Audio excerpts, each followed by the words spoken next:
19h, vous regardez Al24 News, c'est l'heure de l'édition principale. Tout de suite les titres. À la une, nouvelle attaque sanglante contre le camp de réfugiés de Jabalia dans la bande de Gaza. En 24 heures, l'occupation sioniste a commis 9 massacres et fait 83 martyrs et plus d'une centaine de blessés.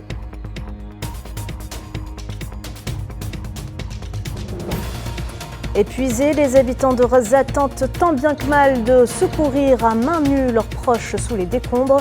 Dans l'enclave, les Palestiniens s'improvisent sauveteurs faute de moyens. On ira à leur rencontre dans cette édition.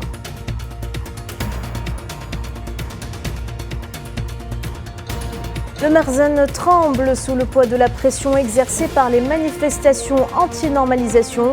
Des dizaines de milliers de Marocains sont sortis dans les rues de plusieurs villes pour s'indigner.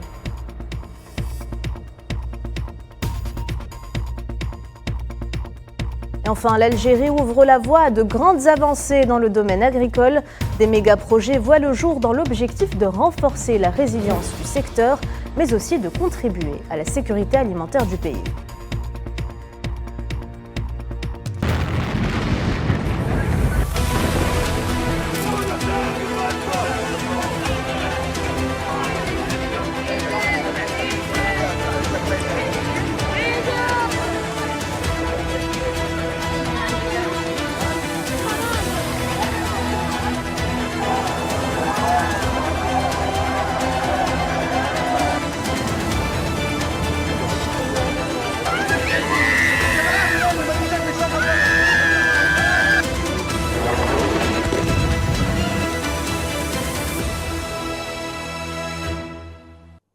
Bonsoir à tous. L'attaque génocidaire sioniste sur Gaza plus sanglante que jamais. Au moins 15 Palestiniens sont tombés en martyrs et 30 autres ont été blessés ce samedi dans un bombardement de l'entité sioniste ayant visé le camp de réfugiés de Jabalia, au nord de la bande. Selon l'agence de presse palestinienne, l'armée d'occupation a bombardé l'entrée de l'un des centres de déplacés dans le camp et ciblé les Palestiniens qui tentaient de regagner leur maison.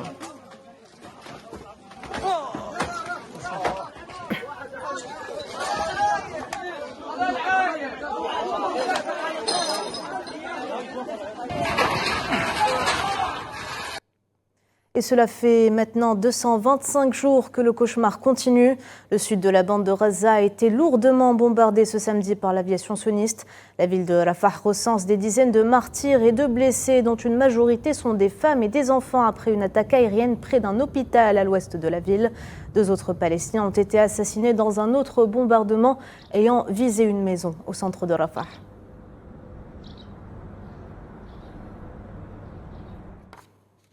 Ce que vous allez voir à présent ne sont pas les images d'un cratère de météorite, mais plutôt celui laissé par un missile sioniste. Au petit matin, les Palestiniens de Rafah se sont rassemblés autour du large trou d'obus laissé par l'armée d'occupation après avoir mené d'importantes attaques sur cette ville du sud de Gaza dans la nuit de vendredi à samedi.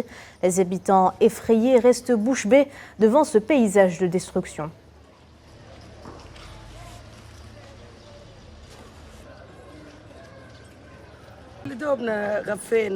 À 2h15 du matin, alors que nous étions à peine couchés, nous avons entendu un boom. Ça ressemblait à une forte pluie. Ma maison est faite de tôle et de béton. Nous avons commencé à crier et à courir dans les rues. Et il y avait des débris partout. Ce fut comme si un missile à concussion. Ça suffit. J'ai 57 ans et je n'avais jamais vu une telle guerre. Ils nous ont déplacés. Chaque fois que nous nous rendons dans une zone sûre, il s'avère qu'elle ne l'est pas. Nous avons été séparés de nos enfants et ils ne sont pas en sécurité non plus. Au moment de la frappe, les générateurs se sont arrêtés. J'ai été réveillé par le bruit. Mon frère a frappé à la porte et lorsque j'ai ouvert, il m'a dit que j'avais du sang sur le visage, ce que je n'avais même pas remarqué. La maison était pleine d'éclats de verre et je me suis rendu directement à l'hôpital. Le matin, je suis retourné à la maison pour inspecter les dégâts et réparer les vitres cassées. Le Conseil de sécurité des Nations Unies devrait tenir lundi une séance publique à la demande de l'Algérie et de la Slovénie pour discuter de l'escalade de la violence dans la ville de Rafah. Les membres du Conseil devraient écouter 2 exposés du département des affaires humanitaires et du département des affaires politiques et de consolidation de la paix. Le déplacement forcé des Palestiniens sera également un sujet à l'ordre du jour. J'ai l'honneur de prononcer cette déclaration. En seulement 24 heures, l'armée d'occupation sioniste a mené pas moins de 9 massacres contre des civils dans plusieurs localités de la bande de Gaza. Des massacres qui ont coûté la vie à 83 Palestiniens et qui ont fait plus d'une centaine de blessés.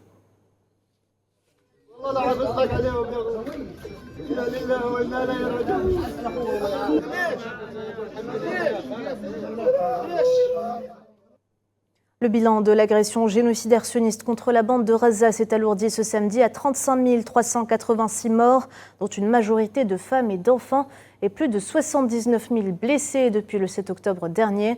Un bilan sous-évalué, il faut le rappeler, de nombreux corps de martyrs gisent encore sous les décombres, impossible pour les équipes de la protection civile de les atteindre.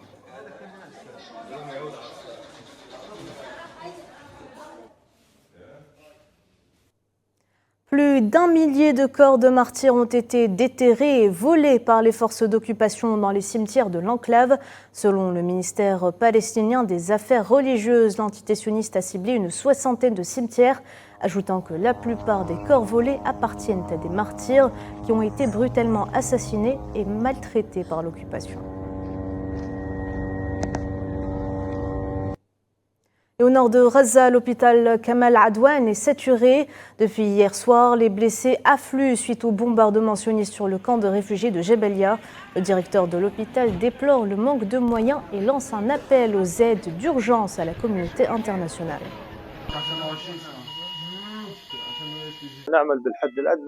Nous travaillons au niveau minimum pour fournir des services de santé à l'hôpital Kamal Adwan en raison du siège imposé au système de santé dans le nord de la bande de Gaza et à la lumière de l'incursion en cours dans l'est de Jabalia. Un grand nombre de blessés et de tués sont arrivés, ce qui bien sûr épuise nos consommables médicaux. Nous avons fait appel et continuons à faire appel à la communauté internationale pour qu'elle nous fournisse le carburant nécessaire. Mais ce qui a été envoyé est une très petite quantité de carburant, à peine suffisante pour quelques jours. Justement, l'Organisation mondiale de la santé a annoncé vendredi n'avoir reçu aucune fourniture médicale dans la bande de Gaza depuis le 6 mai dernier. Selon le porte-parole de l'OMS, la fermeture du terminal de Rafah les a placés dans une situation difficile en ce qui concerne la circulation du personnel médical ainsi que la rotation du personnel et des équipes médicales des Nations Unies, ajoutant que le problème le plus important actuellement est celui de la pénurie de carburant.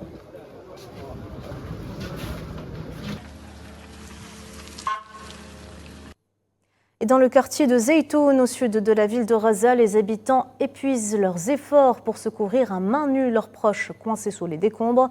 La capacité de secours du département local de la protection civile étant limitée en raison du génocide et des atrocités commises par l'armée d'occupation. Amalam Zeytouni. À Zeytoun, aucun bâtiment n'est épargné par les bombardements. Au milieu des décombres, les survivants fouillent minutieusement les bâtiments en ruine et les débris, à la recherche désespérée de leurs maisons et de leurs proches perdus. Les bombardements continus de l'armée sioniste ont empêché l'évacuation de la population locale. Nous n'avons pas du tout pu contacter la famille de mon enfant, ni ses voisins. Une fois la situation calmée, nous sommes venus ici et avons essayé de les sauver des ruines, mais nous n'avons pas pu arriver. Aujourd'hui, nous avons apporté des outils simples, mais un seul enfant a été sauvé. Nous n'avons pas pu sauver les autres parce que la situation ici est trop difficile. Les opérations militaires prolongées de l'armée sioniste ont affaibli la défense civile de Gaza, réduisant ainsi ses capacités. De plus, le manque de carburant entrave encore davantage les efforts de la défense civile et de secours. En raison de la guerre en cours dans la bande de Gaza, il y a actuellement une pénurie évidente de personnel de protection civile. Le plus gros problème auquel nous sommes confrontés est le manque d'équipement, ce qui nous empêche de secourir les personnes disparues sous les ruines. L'armée israélienne bombarde généralement les toits des bâtiments menant à leur effondrement, ce qui nécessite de grosses machines et équipements professionnels tels que des camions et des excavatrices. N'ayant pas d'autre choix, certains survivants ont dû sauver les membres de leur famille et leurs amis de leurs propres mains. Maintenant, des jeunes se portent volontaires pour les secours en utilisant les outils les plus simples comme des haches et des pinces. Ainsi, nous pouvons au moins retirer les corps afin que leurs familles puissent les identifier et les enterrer. Une destruction massive de bâtiments et une augmentation significative du nombre de victimes civiles. Le bilan de l'agression génocidaire sioniste contre la bande de Gaza s'est alourdi, dépassant largement les 35 000 martyrs. Il n'y a pratiquement plus rien à manger dans la bande de Gaza. Le Bureau de coordination des affaires humanitaires de l'ONU n'a plus de nourriture à distribuer. L'OCHA a également fait état de la situation de l'eau et de l'assainissement qui se dégradent rapidement. Avec l'interdiction de l'aide, les gens n'ont d'autre choix que d'utiliser les débris et les ordures pour subvenir à leurs besoins.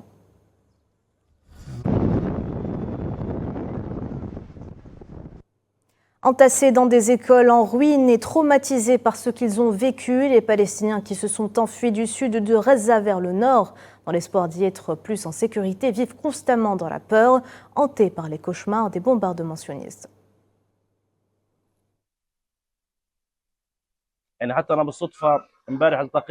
Hier, par hasard, j'ai rencontré des agents de l'UNICEF, experts en explosifs. Ils cherchaient des mines. Je leur ai parlé parce que je parle couramment l'anglais et le français. Il y avait un expert français avec qui j'ai parlé et qui nous a mis en garde contre le danger qui persistait toujours dans l'école. Il a souligné que la zone était toujours minée. En effet, une mine est apparue juste devant moi. Il a précisé que la situation était assez dangereuse, mais nous sommes déjà morts. Que vous soyez dans une pièce, un appartement ou ailleurs, même si vous ne faites rien, et tout à coup, une frappe aérienne vous touche. Les gens ici ont vu la mort à plusieurs reprises. Un peu de douceur pour réconforter les âmes perturbées des Gazaouis. Des Palestiniens se sont portés volontaires en distribuant des falafels gratuits aux passants afin de renforcer la résilience et de redonner le sourire aux gens.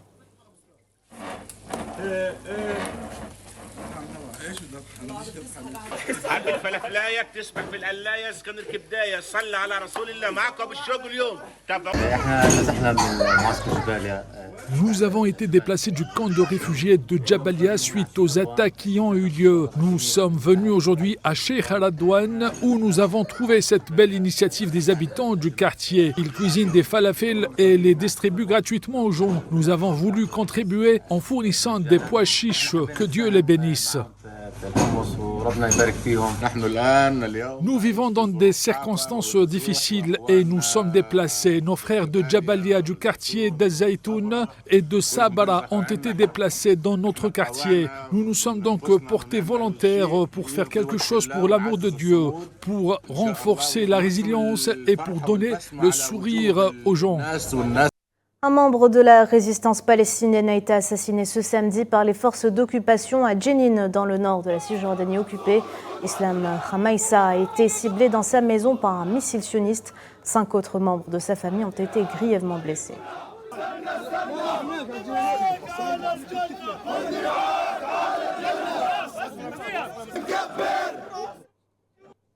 Les forces d'occupation ont également pris d'assaut ce samedi à l'aube la ville de Habla, au sud de Qalqilia, en Cisjordanie occupée. Selon l'agence de presse palestinienne, de nombreuses maisons ont été ciblées, fouillées et saccagées.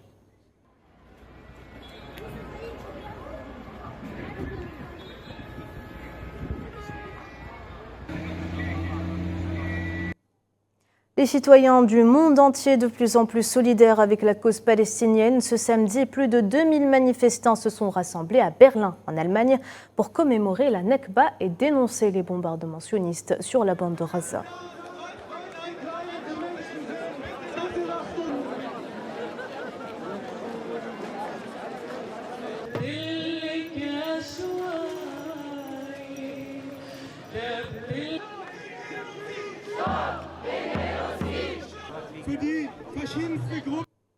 Au Maroc, le régime du Merzen est de nouveau secoué par des manifestations massives anti-normalisation avec l'entité sioniste. Des dizaines de milliers de Marocains sont sortis vendredi dans les rues de plusieurs villes alors que des appels sont lancés pour organiser une grande manifestation demain dimanche à Casablanca. Les détails, Hamid Machri, récit Mohamed Amina Berkan.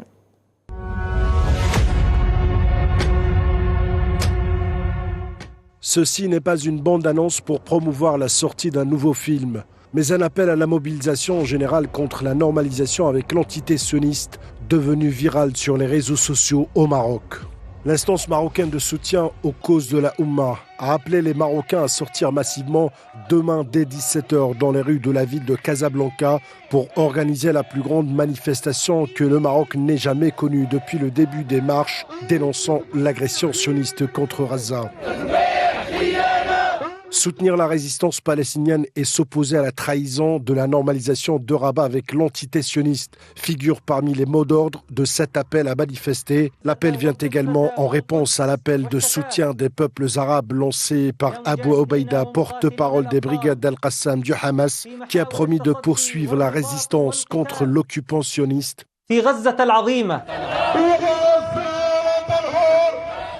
Vendredi, des foules immenses de manifestants se sont rassemblés de nouveau dans la capitale Rabat et dans des dizaines de villes marocaines pour marquer le 76e anniversaire de la Nakba palestinienne. Les rassemblements de protestation se sont poursuivis tout au long de la journée jusqu'à tard dans la soirée. Selon les observateurs, des foules importantes ont été observées dans 46 villes marocaines. Un défi immense pour le régime du Merzen, de plus en plus isolé et éloigné des aspirations de la population qu'il gouverne. Les manifestants ont exprimé leur colère et rejet de tous les accords de normalisation honteux que le Maroc a signés avec l'entité sioniste. Lors des manifestations, des slogans ont dénoncé le silence de leur gouvernement et autres pays arabes normalisateurs et la politique de deux poids deux mesures adoptée par les institutions internationales face aux crimes ignobles et génocides contre le peuple palestinien. Les contestataires ont fustigé également les campagnes d'arrestation et d'intimidation que subissent les militants marocains anti-normalisation par les forces de sécurité marocaines. Signe d'une fracture politique croissante entre le Merzen et les Marocains, une révélation cette semaine du Financial Times dévoilant que Rabat envisagerait d'envoyer ses soldats à Gaza dans le cadre de la force de la paix que souhaite mettre en place Washington.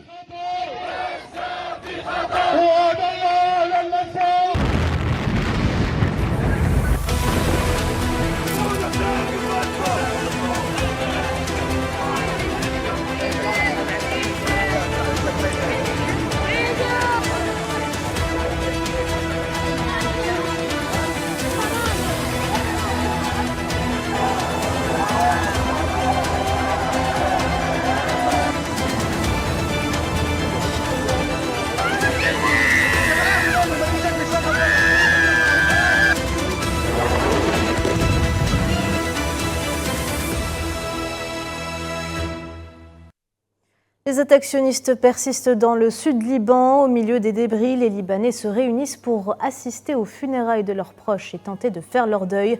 Un semblant de répit au beau milieu du chaos qui leur permet de constater l'ampleur des dégâts.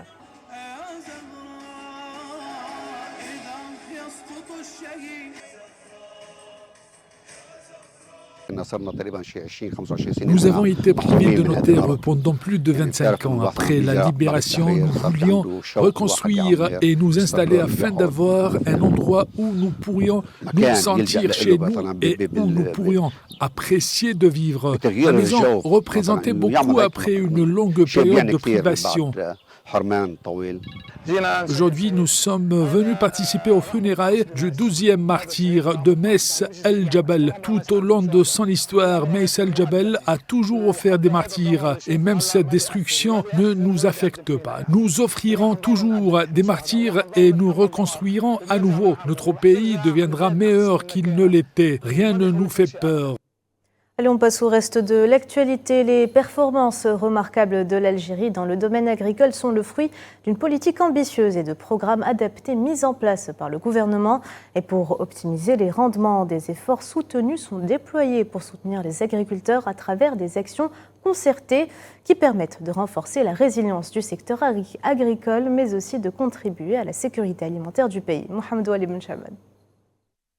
L'Algérie demeure sur la bonne voie pour atteindre une sécurité alimentaire durable.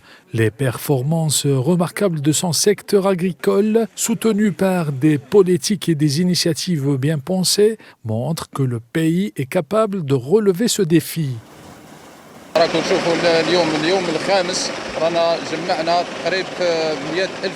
Comme vous pouvez le constater, aujourd'hui c'est le 5e jour. Nous avons récolté environ 100 000 quintaux. Et hier, il y en avait 85 000 quintaux, dont 65 000 de blé dur et 15 000 de blé tendre au niveau du point de collecte des céréales dans la région d'Ouklet el-Barra. Sous vos yeux, nous sommes debout sur une montagne de blé pour le 5e jour. Nous suivons également la stratégie du président de la République algérienne, Abdelmajid Tebboune, qui vise à assurer la sécurité alimentaire et l'autosuffisance. Nous, en tant que professionnels agriculteurs et en tant que chambre agricole, accompagnons l'agriculteur dans cette mission. Les récentes récoltes montrent une augmentation significative de la production céréalière dans le désert de N'Memcha. Nous nous attendons cette année, si Dieu le veut, entre 6 000 et 7 000 quintaux sur cette parcelle. Nous espérons aussi produire une récolte d'environ 60 à 70 quintaux par hectare dans le cadre du financement de l'Office national des céréales en semences. Pour soutenir ces bonnes performances, l'État a mis en place plusieurs initiatives en lançant des programmes adaptés avec ses partenaires pour soutenir les jeunes auto-entrepreneurs dans le secteur agricole. Le projet Pro Agro Jeunes a été mis en place par le ministère de l'Agriculture et du Développement rural en coordination avec le Fonds international pour le développement agricole, et ce dans le but de développer et soutenir les pôles d'emploi et l'entrepreneuriat dans le secteur agricole et l'industrie agricole. Ce programme est exécuté par l'Organisation internationale du travail en coordination avec les agences de l'emploi et l'Agence nationale d'appui et de développement de l'entrepreneuriat. Depuis fin 2022, l'Algérie a intensifié ses efforts dans la formation des jeunes agriculteurs en investissant massivement dans plusieurs activités, et ce pour augmenter sa production et réduire la dépendance aux importations de produits agricoles et à assurer une autosuffisance alimentaire durable à court terme. Conflit en Ukraine, le porte-parole du ministère russe de la Défense, Igor Konashenkov, a annoncé la prise de 12 localités de la région de Kharkiv, dont Vovchansk, qui est l'une des plus grandes villes de la région, en une semaine à la suite d'opérations actives des unités du groupe Nord. Les partisans du Premier ministre slovaque Robert Fico, blessé, se sont rassemblés devant l'hôpital universitaire Roosevelt de Banská Bystrica, où il est soigné. Le Premier ministre est hospitalisé depuis mercredi, date à laquelle un tireur isolé lui a tiré dessus à 4 reprises, notamment dans l'abdomen.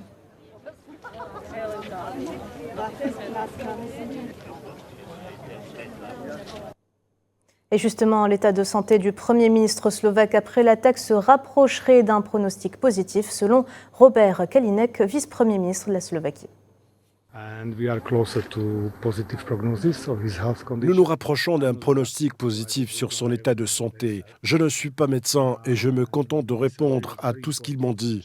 Cette opération est très importante pour vérifier toutes les mesures chirurgicales prises auparavant. Il a été démontré que tout allait bien. Nous avons donc besoin d'1 ou 2 jours, ce qui est très important après une blessure par balle. En général, il faut 4 jours, ce qui est critique. Nous verrons donc ce que sera le pronostic demain, voire lundi.